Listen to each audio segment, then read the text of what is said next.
चलिए, अब अपन थोड़ी सी बातचीत करेंगे सब्जेक्ट वर्ब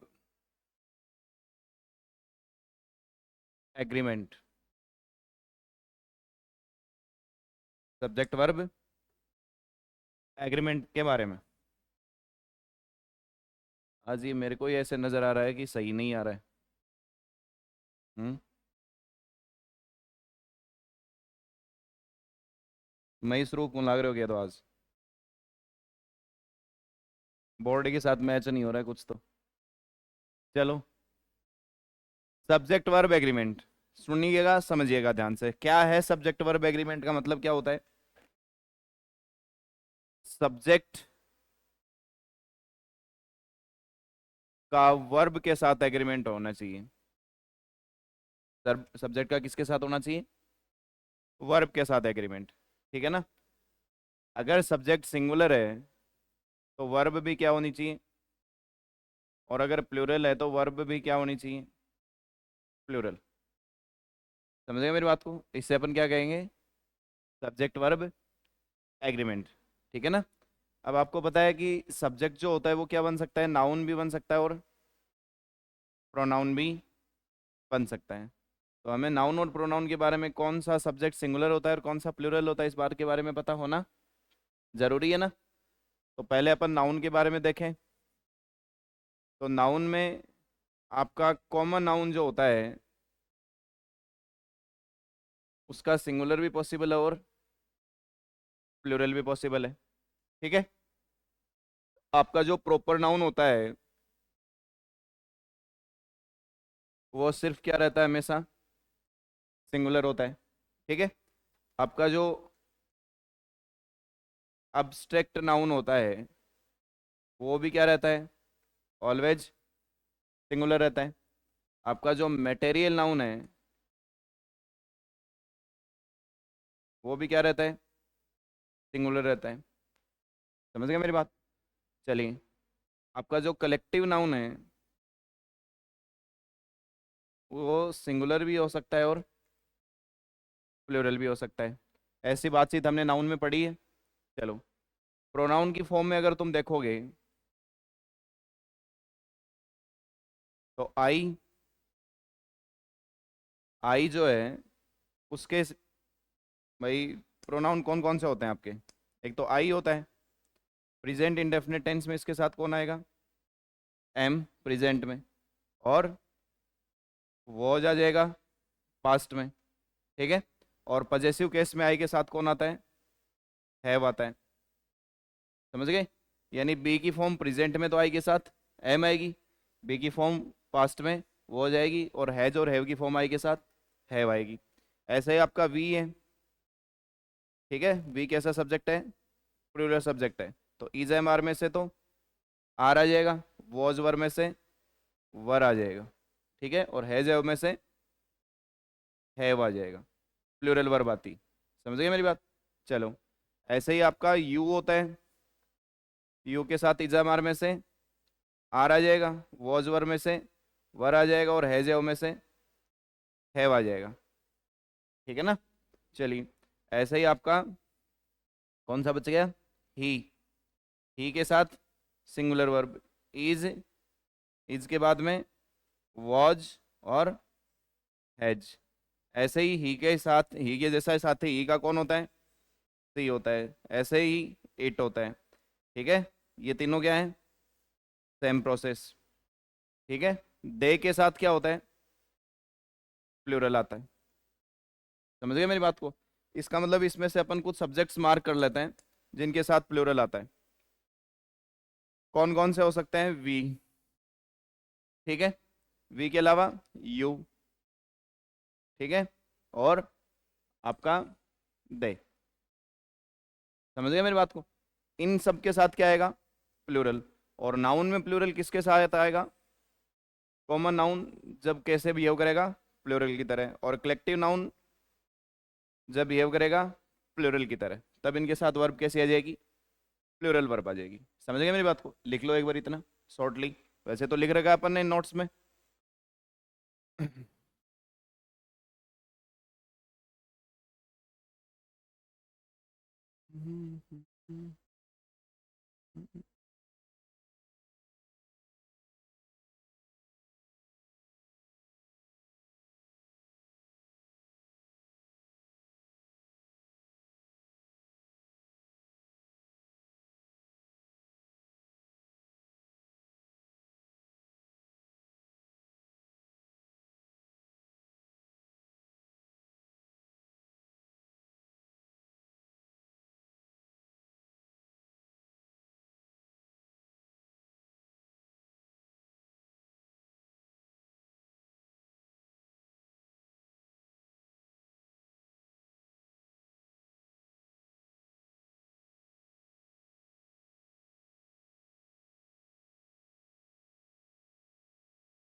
लेट कैसे हो गए?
हो गया क्या? देख लिया? अब देखो, बस यही था बेसिक। अब अपनी वाली औकात पे आएंगे अपन।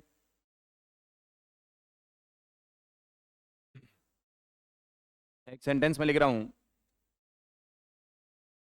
My brother has arrived here.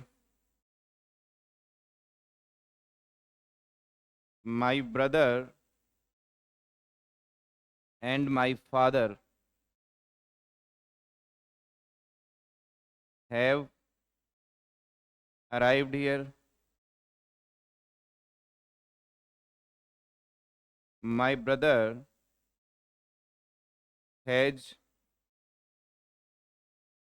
returned home and is watching TV. चलो इन तीनों सेंटेंस को देखो जरा, और तीनों में दिमाग लगाओ अपना। क्या क्या आया होगा, क्यों आया होगा, किस तरीके से पूछा गया होगा।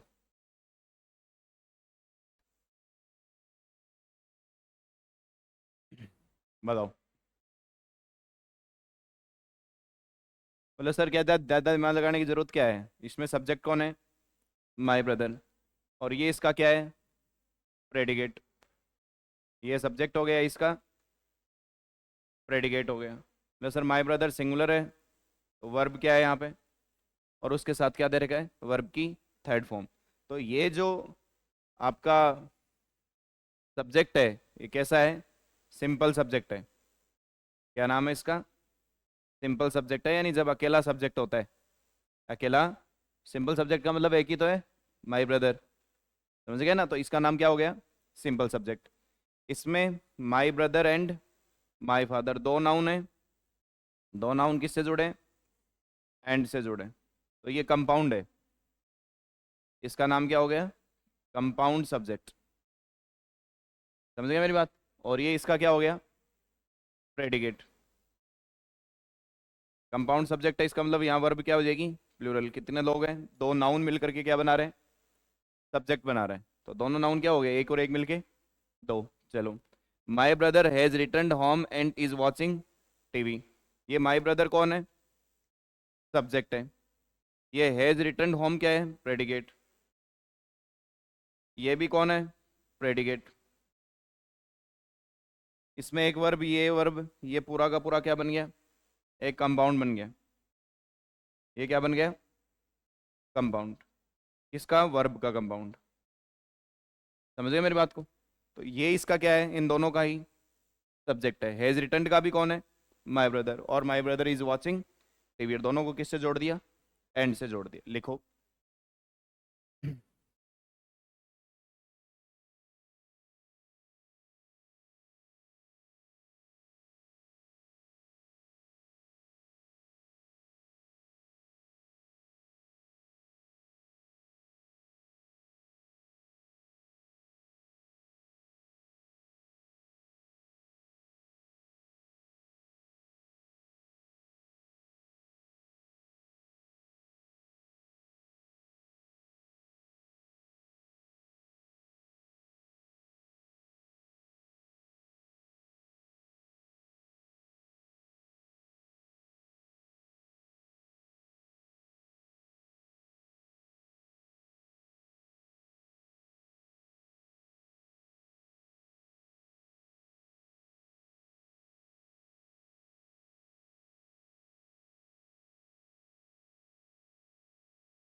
हो गया?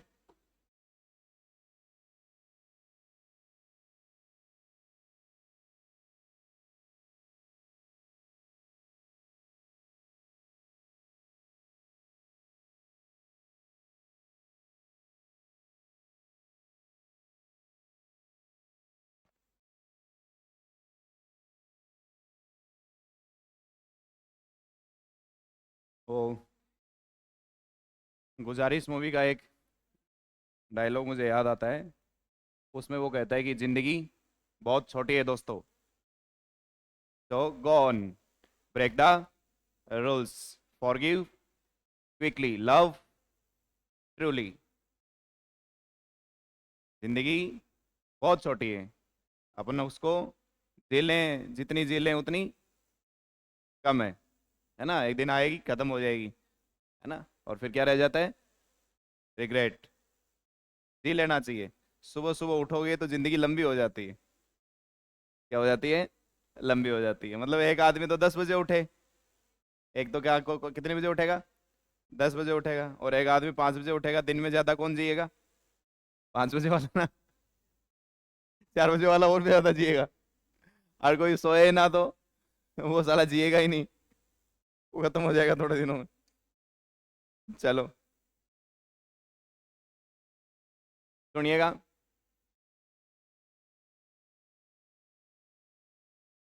एक सेंटेंस लिख रहा हूँ। भाई थ्योरी की तो उम्मीद तुम कर ही नहीं सकते ना मेरे से। यहाँ तो थ्योरी तो जो करनी थी वो तो कर ली हमने। पहली एक 2 मिनट में थ्योरी अपनी हो गई थी कंप्लीट। अब क्या चलेगा? Sentence. The person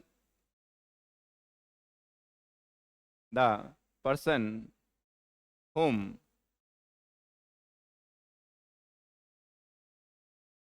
I met in the park. The person whom I meet in the park were smoking. गलत हो जाएगा ये तो। हम्म।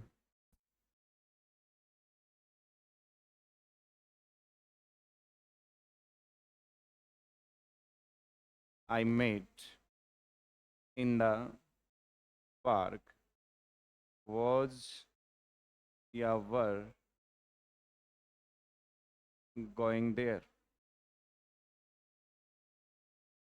दूसरा, the people whom I meet in the park was या were going there. चलो इनको ठीक करो तो दोनों को।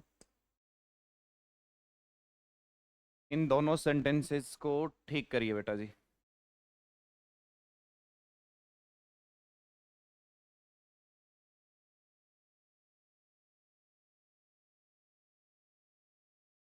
द पर्सन, अच्छा सेकंड फॉर्म करनी पड़ेगी ना।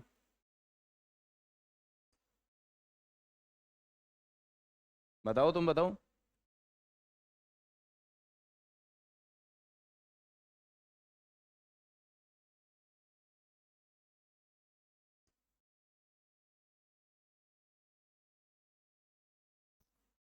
पहले में क्या भरोगे? है, वो हो जाएगा ना। चलो देखो, बोला गुरुजी ऐसी कहानी है, पर्सन है यहाँ तो, और यहाँ ये सिंगुलर है और ये सिंगुलर है और ये प्लूरल होता है। क्या मैं इन दोनों को उल्टा सीधा कर दूं? जैसे मैंने यहाँ जो ऊपर वर्ब लिखी है, ऊपर मैंने यहाँ वॉज को हटा दिया, सिर्फ वर रख ली। क्या रख ली? वॉज को हटाया, और नीचे भी मैंने वॉज और वर को हटाया। मान लो मैंने यहाँ वर लिख दिया होता और मैंने यहाँ लिख दिया होता वॉज। आप बताओ, बोलो गुरु जी गलत हो गया। क्यों? मैं इसको भी तो उल्टा सीधा कर सकता हूँ ना। अगर मैं द पीपल को ऊपर लिख दूँ, द पर्सन को नीचे, तब तो सही हो जाएगा ना। लेकिन ध्यान रखना, कभी भी वर्ब के अकॉर्डिंग सब्जेक्ट चेंज, सब्जेक्ट के अकॉर्डिंग क्या चेंज होती है? वर्ब चेंज होती है। समझ गए ना मेरी बात को? तो यहाँ क्या लिख दोगे आप? बोले सर द पर्सन सिंगुलर है, पर्सन क्या है, तो यहाँ कौन आएगा और यहाँ कौन आएगा? पीपल की वजह से वर। ये होम किसको रिप्रेजेंट कर रहा है? ये तो इसको रिप्रेजेंट कर रहा है। और ये भी किसको रिप्रेजेंट कर रहा है? इसको रिप्रेजेंट कर रहा है। तो आदमी रिलेटिव प्रोनाउन आ गया, I met in the park, जिससे मैं मिला था। तो जाने का काम कौन करेगा? वो आदमी के बारे में तो बता रहे हो आप, लिख लीजिए। तो पहला अपना ये काम बन गया है, एक कॉन्सेप्ट हो गया अपना, कौन सा? सब्जेक्ट के अकॉर्डिंग वर्ब चेंज होती है, पहला कॉन्सेप्ट।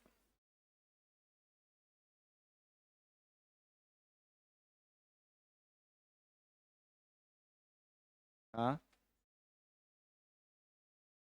वो जब अपने पास एंटीसीडेंट नहीं होता है। एंटीसीडेंट का मतलब जिसके लिए रिलेटिव प्रोनाउन आता है।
1।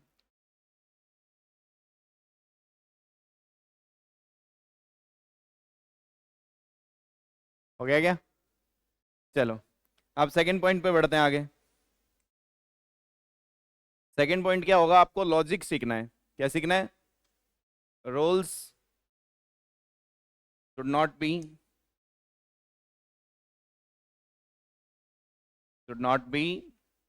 लर्न। लॉजिक सीखना है, रूल्स नहीं सीखने। लॉजिक क्या है ये बात को पकड़ना है। रूल्स पे टिके रहेंगे मारे जाएंगे। लिखा मैंने the centre of the movement were Gandhi ji, Nehru ji, Subhash ji. दूसरा मैंने लिखा the leader of the movement was Gandhi ji, Nehru ji और सुभाष जी। तीसरा the leader of the movement no Gandhi ji, Nehru ji और सुभाष जी। ये है तीनों सेंटेंस। करो इनको ठीक जरा। ऊपर मैंने हिंट दे दिया है तुम्हें। तीनों को कर दीजिए।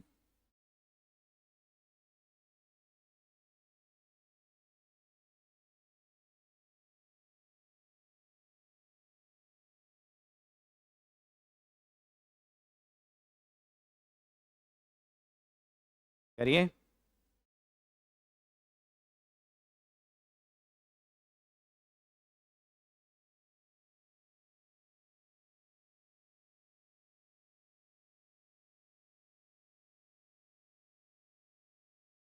कर दीजिए तीनों को।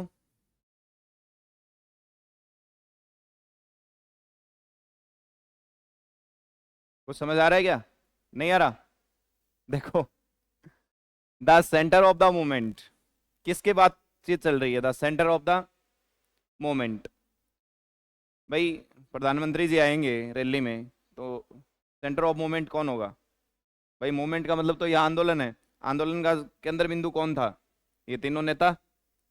वही तो थे सेंटर मूवमेंट। ये तीनों नेता ही तो थे आंदोलन के। तो अगर ये तीनों थे the centre of the movement, ये तो सब्जेक्ट हो गया। ये तो क्या हो गया? यही क्या है? गांधी जी, नेहरू जी और सुभाष जी। तो ये कॉम्प्लीमेंट ही तो है। ये क्या है? अगर ये कॉम्प्लीमेंट है तो यहाँ फिर लिंकिंग वर्ब वर नहीं, कौन आएगा? वॉज। समझ गए मेरी बात को? भाई सेंटर ऑफ द मूवमेंट कौन है? ये तीनों लोग ना। तो ये किसके बारे में इंफॉर्मेशन है? सब्जेक्ट के बारे में ना। तो सब्जेक्ट के बारे में होगा तो वो क्या होगा? कॉम्प्लीमेंट। कॉम्प्लीमेंट होगा तो बीच में लिंकिंग वर्ब आनी चाहिए, तो क्या लगा दी? Was the centre of the moment. दूसरा करो। बोले गुरुजी the leader of the movement, ये कहना चाह रहा है कि लीडर जो थे मूवमेंट के वो कौन कौन थे? गांधी जी, नेहरू जी और। अब हम इसमें झक मार के जो है वो वॉज जो दे रखी है अपने को, इस वॉज की जगह जैसे मैंने कर दिया। बोले सर हो ही नहीं सकता ना, वॉज तो हो ही नहीं पाएगा क्योंकि कितने लोग बता रहे हो आप? लीडर। पहली बात तो लीडर नहीं, यहाँ क्या करना पड़ेगा? यहाँ तो लीडर्स करना पड़ेगा। यहाँ तो क्या करना पड़ेगा?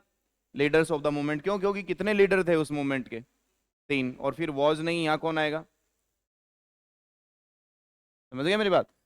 चलो, the leader of the movement no Gandhi ji, Nehru ji, Subhash ji. इसका मतलब कोई आदमी है, कोई लीडर है किसका? उस मूवमेंट का। वो किसको जानता है? आगे वालों को जानता है। इसका मतलब यहाँ सब्जेक्ट कौन है? ये सिंगुलर सब्जेक्ट है, तो यहाँ वर्ब कैसी आएगी अब? नोज। तो क्या करना है? लॉजिक सीखना है। Rules should not be learn. अपने को रटना नहीं है, कभी भी कुछ भी हो सकता है देखो तीनों में एक जैसी चीजें लिखेगी लेकिन तीनों अलग अलग तरीके से बिहेव कर रहे हैं। लिख लीजिए।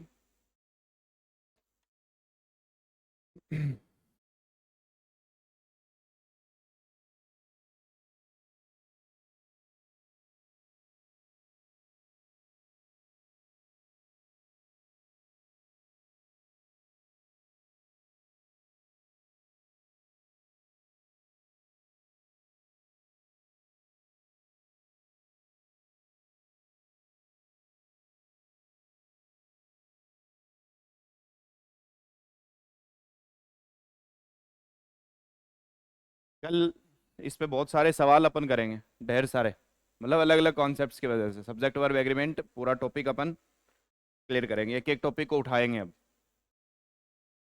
Quick revision of complete grammar. ठीक है, इतना लिख लेना, बाकी का कल देख लेंगे।